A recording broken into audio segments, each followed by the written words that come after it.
नमस्कार, मी श्याम अहिरे. आज आपण आलो आहोत थेट शेतकऱ्यांच्या बांधावर. आजची शेतकऱ्यांची परिस्थिती जून महिना उलटून गेलाय. ज्येष्ठ संपून आषाढात पदार्पण झालेलं आहे. पण तरी आज पावसाने दडी मारली आहे. तर या पावसाविषयी शेतकऱ्यांशी आपण थेट संवाद साधण्यासाठी शेतकऱ्यांच्या बांधावर आलो आहोत. शेतकरी कसं बघता या परिस्थितीकडे? आपल्याबरोबर रयत क्रांती संघटनेचे पदाधिकारी आहेत आणि ते स्वतः एक शेतकरी आहेत. तर तुम्ही कशा पद्धतीने बघता ही आजची परिस्थिती?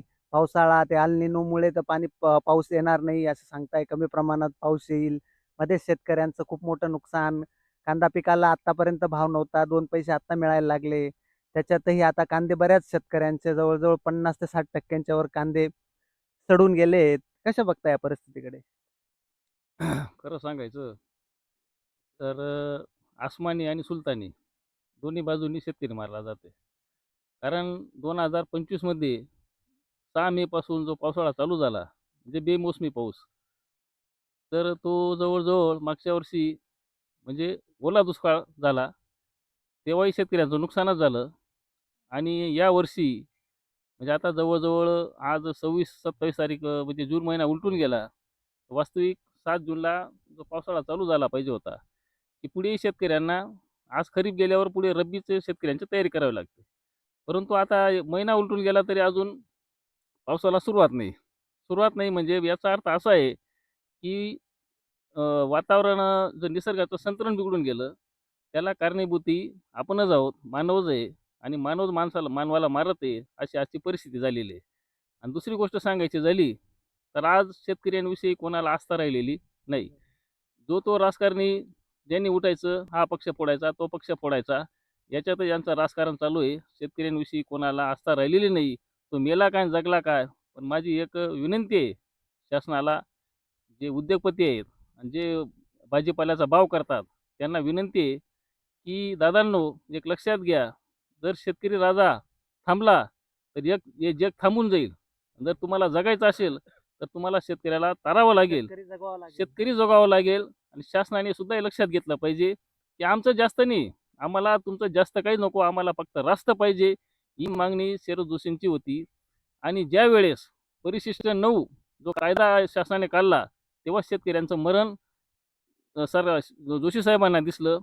त्यामुळे जोशी साहेबांनी तेव्हापासून संघटित लोक केले. पण आज एक जोशी साहेबांमुळे आम्हाला एक आनंद असा आहे, की आज आम्ही छातीठोक जिथं अन्याय होत असेल शेतकऱ्यांवर, तिथं आम्ही न्याय मागण्यासाठी ती ताकद आम्हाला जोशी साहेबांनी दिली. युगात जर आम्ही म्हणतो, तर त्याला कारण हे तेच आहे, की असे विद्वान लोकं वेळोवेळी जन्माला आली पाहिजे. राजकारण करा तुम्ही, राजकारणाबद्दल आम्हाला काही दुमत नाही. एक आपल्याला संविधानाने अधिकार दिलेला आहे. परंतु तो अधिकाराचा जर गैरवापर तुम्ही करत असाल, तर एक दिवस हा महाराष्ट्र, हा भारत, मी सांगतो आज बिहार तरी बरा झाला, पण महाराष्ट्राची एकदम दयनीय अवस्था झालेली आहे. याला कारणीभूत फक्त फोडं-तोडं राजकारण करू. तुम्हाला शेतकऱ्यांचं कोणाचं काही घेणं नाही. तरुणांना रोजगार नाही, त्याचं काही घ्यायचं नाही. अहो लाज वाटली पाहिजे अक्षरशः तुम्हाला, की आज तरुण मुलांना 40-40 वर्षाची मुलं झाली, त्यांना मुली मिळत नाही. मुली मिळत नाही म्हणजे याला कारण काय आहे, की शेतकरीच त्याची मुलगी शेतकऱ्याला देत नाही. का देत नाही? की शेतकऱ्याला माहिती आहे त्यांनी मला स्वतः वेदना भोगलेल्या आहेत. हां, त्यांनी वेदना भोगलेल्या. आता मी शेतकरी आहे. मला जर माझी शेती पुरवडत नाही म्हणजे मी उत्पादन काढतो, मी रात्रंदिवस राबतो, माझी बायको राबते, माझा मुलगा राबतो, माझा म्हातारा आई-बाप राबतात. परंतु आम्हाला काही मिळत नाही आणि जे मिळतं, जेव्हा भाव वाढतात, तेव्हा आमचा कांदा सोडून जातो. तेव्हा आम्हाला काही मिळत नाही. जेव्हा आमच्याकडे माल असतो, तेव्हा सरकार भाव पाडतं. आणि जर माझी मुलगी मी शेतकऱ्याला देत असू, तर माझ्याच वेदना मी परत अजून तिला देऊ. त्यामुळे आज फक्त शेतकऱ्यांना, मुलांना मुली मिळत नाही, हे मात्र तीव्र सत्य आहे. पण हे राजकारणी बघा ना, की सत्ताधारी झाले, विरोधक झाले, कोणीच शेतकऱ्यांची बाजू धरायला तयार नाही. शेतकऱ्यांवर एवढी बिकट परिस्थिती आहे. आज 26 तारीख आहे. एवढे वाईट दिवस येऊन गेलेत, शेतीमालाला भाव पण मिळत नाही आणि हे सगळे राजकारणी फक्त राजकारण, याचा आमदार फोडणं, त्याचा खासदार फोडणं, याच्या परिस्थितीकडे कसं बघता येईल? मी मी आधीच तुम्हाला सांगितलं, आमचं म्हणणं एकच आहे, डॉक्टर बाबासाहेब आंबेडकरांनी आपल्याला संविधानाचा अधिकार दिलेला आहे. तुम्ही संविधानाप्रमाणे तुमचं कामकाज चालू ठेवा, आम्हाला विरोध नाही. महात्मा ज्योतिराव फुलेंनी शेतकऱ्यांचं आसुडी जे पुस्तक लिहिलं होतं, त्यांना तेव्हाच माहीत होतं, की शेतकऱ्याचं जे मरण आहे, ते तेव्हा त्यांना दिसत होतं. आता मी सांगतो, छत्रपती शिवाजी महाराजांनी जर एक वाक्य असं सांगितलं होतं, की माझ्या शेतकऱ्याच्या देटाला जरी कोणी हात लावला पिकाच्या, तरी मी त्याचे बोटं छाटून टाकेल. हो. आणि जो परश्री मातेसमान हे म्हणणारे त्या काळातले जे लोक होते. आज परिस्थिती काय आहे? आज फक्त एकच आहे, सत्ता मिळवा. सत्ता मिळवण्यासाठी आम्ही कर्जमाफी करू, आम्ही हमी भाव देऊ, खोटं आश्वासन देऊन शेतकऱ्यांना फसवायचं, एकदा मतं पदात पाडायची आणि शेतकऱ्यांना विसरून जायचं. कारण त्याला कारणही एक आहे. आता ज्यावेळेस पियुष गोयलांना काही एक शिष्टमंडळ भेटलं होतं, की त्यांनी सांगितलं की अ, कांद्याला भाव नाही किंवा शेती मालाला भाव नाही. तर त्यांनी सांगितलं जर कांदा उत्पादक 50 लाख लोक असतील, तर आम्हाला 140 कोटी लोकं जनता पोसायची आहे. मग तुम्हाला 1.5-2 कोटीचा आम्ही ते विचार करतील का 140 कोटी जनतेचा विचार करतील? हे म्हणजे सरकारचं धोरण. त्यांना फक्त मतांसाठी आहे. त्यांना शेतकऱ्यांची काही घेणं नाही. पण सगळं खापर हे शेतकऱ्यांवरच येऊन फिरून येतं. सगळं कोणी जर झालं तर त्याचा बळीचा बकरा हा शेतकरीच ठरतो. हे वाटतं, खरं वाटतं का तुम्हाला? नाही, नाही, बळीचा बकरा ठरतो म्हणजे त्याला कारण असं आहे, की शेतकरी आज संघटित होत नाही. संघटित झाला तरी हे पुढारी लोक जे आहेत, ते राजकारणी यांनी एक पायंडा पाडलेला आहे, की हे जोपर्यंत 5 वर्षे सत्तेत येतात, सत्ता आली की विसरून जातात आणि जे विरोधी पक्ष वाले राहतात, त्यांना शेतकऱ्यांचा कळवळा येतो.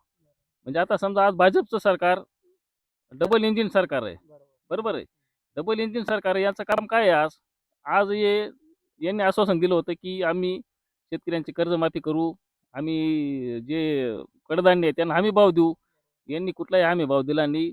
यांनी कर्जमाफीमध्ये इतके निकष, इतके हे केलेले आहेत, की ते यांचं भीक नको पण कुत्रा अशी आज शेतकऱ्यांची परिस्थिती झालेली आहे. ही काही शेतकरी संघटनेचे कार्यकर्ते म्हणतात, की कर्जमाफी म्हणजे फक्त बँकांसाठी वसुलीचा मार्ग आहे बुवा असं.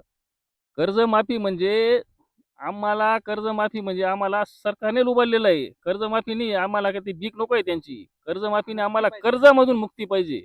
कर्जामधून मुक्ती का पाहिजे, की यांचं पाप यांनी आमच्यावर लादलेलं आहे. आम्ही कर्जबाजारी का झालो?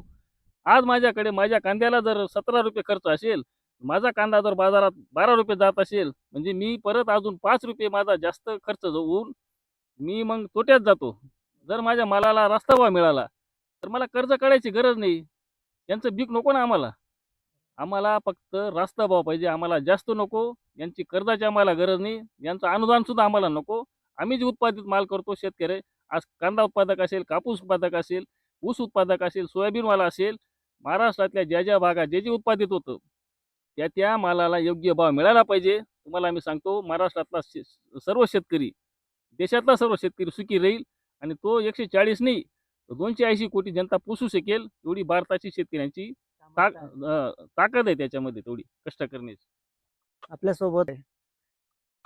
काय सांगाल? जून महिना उलटून गेला. आता जुलै महिना लागेल.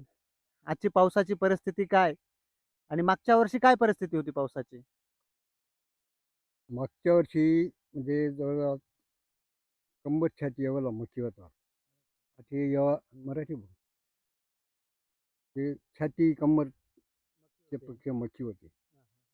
आणि या दिवसात सर्वांची पेरणी वगैरे जाऊन सगळं हे होतं. एकदम म्हणजे असं की इतकं आबादी जीवन होतं आजपर्यंतचं 80 सालापासून आम्हाला ते अनुभव आहेत. आणि शरद जोशींच्या मार्गदर्शनाखाली मला खूप हुरूप होता शेतीचा. पण साहेबांनी जे सांगितलं होतं ना ते आम्हाला आत्ता आठवत आहे. ते एक शापित जीवन झालं आमचं आणि सांगण्यासारखं त्याचं काय सांगावं त्याचं बरोबर. फक्त संपल्यात जमा होतो आम्ही आता. आता या पहिले ढेकळं ये पाहून निळ काही दिसतं. सर्व लोक म्हणतात शेती करायला कोणी पुढे येत नाही. नवीन पाली जी आहे ती शेतीकडे दुर्लक्ष करते. पण अशी परिस्थिती असल्यावर नवीन पिढी कशाला शेतीकडे वळेल? काय वाटतं तुम्हाला याच्याबद्दल? नवीन पिढी म्हणजे जवळजवळ ते नामशेषच झाली. संपूर्ण म्हणजे ते काय झालं सगळ्यांना म्हणजे ते एक नाईलाज असतो म्हणजे त्यांना मजबूर बनवलं गेलं. स्वावलंबन जे जीवन होतं ना ते संपल्यातच आहे. शेती करणारा जो युवक असतो त्याला मुलगी मिळत नाही. शेतीमध्ये काही उत्पन्न निघत नाही, जो टाकलेलं असतं ते पण निघत नाही. तर मग अशा अवस्थेत शेतीकडे बघेल कोण आणि का बघेल बुवा शेतीकडे आजचा युवक? काय वाटतं तुम्हाला? आजचा एक म्हणजे जवळ-जवळ 5-10 वर्षापूर्वीची गोष्ट सांगतो. जास्तीत जास्त 2-2.5 वर्ष धरा. ती मुलगी देण्यासाठी सर्वात दुःखी कोण होता? मुलीचा बाप आणि कर्जदार. आणि आज सर्वात सुखी मुलीचा बाप आणि शेतकऱ्याचा मुलगा, दुःखी शेतकऱ्याचा मुलगा झाला. पोरी मिळत नाही म्हणजे मिळणारच नाही. अनुभव आहे. माझा नातू आहे एक, चुलत भावाचा मुलगा. शेतीमध्येच काही उत्पन्न निघत नाही, त्याचं खर्चही निघत नाही, तर मुलगी कसा देईल? तो शेतकरी असो किंवा कोणी असो. मग हेच सांगतो ना मी, एवढं परिवर्तन कसं काय झालं? शेतकरी राजा होता, असं होतं, तसं राजा होता आणि आज भिकारचोट झालो आणि राजा नुसता नावाला राहिला आता. भिकारी म्हणायचं. काही नाही, एकदम भिकारी तरी शानमध्ये जगतो. पण इतकी दयनीय अवस्था आजपर्यंत स्वप्नात सुद्धा आम्हाला वाटत नव्हतं, की अशी अवस्था येईल बुवा आमची. त्यावेळेस जोशी साहेबांनी सांगितलं होतं, संघटित व्हा, शेतकरी एकजूट व्हा, तेव्हा शेतीचे काहीतरी चांगले दिवस येतील. तुम्हाला वाटतं का त्यांची आता गोष्ट खरी व्हायला लागली? एकदम 100% त्यांनी म्हणजे जोसाहेब सारखे विद्वान अर्थशास्त्रज्ञ या देशाला लाभला होता. शेतकऱ्यांचा बी दोष नाही. त्यांनी जागृती आजपर्यंत एवढी जागृती कोणीच करू शकणार नाही. एवढी जागृती केल्यावर आज लाचार जीवन झालं. संपूर्ण लाचारी झाले ना असं. मेंढपाळ बांधव आहेत, त्यांची आजची परिस्थिती काय आहे मेंढपाळ बांधवांची? की ते दिवसभर दिवसभर मेंढ्या घेऊन रानात फिरता, की मागच्या वर्षी रानाची परिस्थिती आणि आजची रानाची परिस्थिती काय सांगाल? मेंढ्यांसाठी पाणी नाही. मागच्या वर्षी या दिवसामध्ये महिना दीड महिना पाऊस आला नाही तरी सुद्धा हिरो जंगल होतं. आणि यंदा जो आहे ना, तर महिना 2 महिन्यापासून म्हणजे उन्हाळाभर बी काही थेंब पडलेला नाही. आणि एकदा गारा पडल्या त्यांनी कांद्याचं पण नुकसान केलं, जनावरांचं पण नुकसान केलं. आज मेंढ्यांसाठी उदरनिर्वाह कसा होतो? एवढ्या मेंढ्या तुम्ही सांभाळता, त्यांचा उदरनिर्वाह कशा पद्धतीने करता? ते आम्ही आता असेच झाडं-झुडं असे हे करूनच कोणी वावरात पण फिरू देत नाही आम्हाला. आणि तसंच बोलणं खाऊन आता कसं तरी त्या मुक्या जनावरांसाठी काहीतरी करणं, त्यांच्या पाण्याची व्यवस्था करणं, शिव्या खाव्या लागत्या. वेळप्रसंगी काही शेतकरी मारून पण बसता, अशा परिस्थिती असतात. काही मारून बी बसता, काही असे शिव्या पण देता. पण तेवढं हे करून आम्ही हे करत चालतोच बा. तुम्ही एक शेतकरी म्हणून कसं बघताय सगळ्या परिस्थितीकडे, की आजची परिस्थिती अशी आहे, सरकारची परिस्थिती, त्याचं राजकारणात बिझी झालेले आहेत. 26 तारीख आली तरी पाऊस नाही, कांद्याचं खत मिळत नाही, खताची बी परिस्थिती वाईट आहे. काय म्हणता? खताची अशी परिस्थिती आहे, बियाणाचे भाव वाढले. खत खत घ्यायला गेलं तर लिंकिंग राहतं. तर सुपला घ्या, सुपलाबरोबर तुम्ही त्याच्याबरोबर आदर घ्या, आदर काहीतरी घ्या, असं झालंय. खत पाहिजे त्याप्रमाणे आपल्याला जे पाहिजे ते मिळतच नाही. आपोआप ऑर्डर घ्यावं आपल्याला जे लागतं. पाहिजे ते मिळतच नाही. त्याच्याबरोबर लिंकिंग लावतात ते. नॅनो युरिया घ्या, हे घ्या, ते घ्या, असं करतात. खताच्या किमती भरपूर वाढल्या. बाजारभाव नाही वाढत. जेवढ्या प्रमाणात खत वाढतं, बियाण्यांच्या किमती वाढतात, त्या पद्धतीने बाजारभाव वाढत नाही. हां का? आणि एक मालालाच भाव नाही. आणि एक सध्या आता आणि खतांचे सरकारला शेतकरी केव्हा दिसतो? फक्त मतदानच्या वेळेस. बस. इतर वेळेस नाही दिसत. तेव्हा मग हे 2-4 येतात आणि बस लुटून घेऊन जातात. तुम्ही मतं द्या आणि तुमचा विषय संपवा. हं? बाकी तुमचे मागण्या मांडू नका. तुमचं मालाला भाव मिळतो, नाही मिळतो. कधी लोकप्रतिनिधी गावापर्यंत येणार नाही. खोटं बोलायचं, रेटून बोलायचं फक्त एवढंच सरकार. 5-5 वर्षी गावात येत नाही. बस काहीच घेणं नाही. फक्त मतदान. मतदान झालं का बस पैशांवर मतदान करायचं असं झालंय.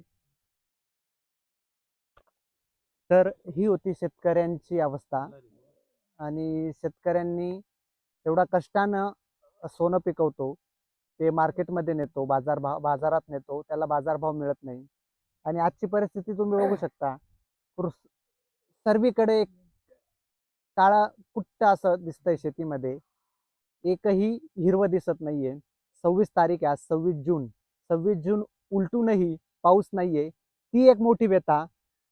आणि जो कांदा कष्टानं पिकवला होता, तो कांदा आज जवळजवळ 60 ते 70% सडून गेला आहे. 2 पैसे आज शेतकऱ्यांच्या खिशात येणार होते, तोही शेतकऱ्याच्या खिशातनं हिरावून घेतला जातोय.